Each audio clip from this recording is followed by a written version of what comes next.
Në një moment që askush nuk e priste, Edi vendosi të flasë me zemër të hapur dhe të tregoj një anë më të butë dhe më të reflektuar të vetes. Pas gjithë konfuzioneve, gabimeve dhe vendimeve të nxituara, ai e kuptoi se disa ndjenja nuk shuhen lehtë dhe se disa njerëz nuk zëvendësohen thjesht duke ecur përpara. Për këtë arsye, ai vendosi t'i japë edhe një shans tjetër Dolcës. Fjalët e tij ishin të qarta dhe të sinqerta. Ai e përshkroi Dolcën si një vajzë të bukur, të edukuar dhe të dashur me të gjithë banorët, një vajzë që gjithmonë ka ditur të sillet me respekt dhe dinitet. Ajo është e sinqertë, tha Edi, duke theksuar se kjo cilësi për të ka shumë vlerë.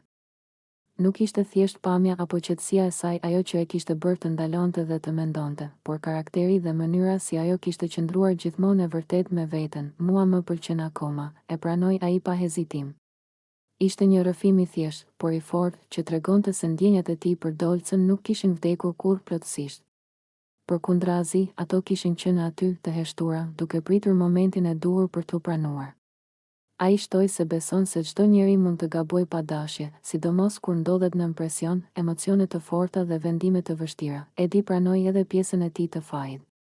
Ai e kuptoi se ndoshta kishte bërë gabime, se kishte vepruar i nxituar dhe se jo gjithmonë kishte dëgjuar zemrën e tij.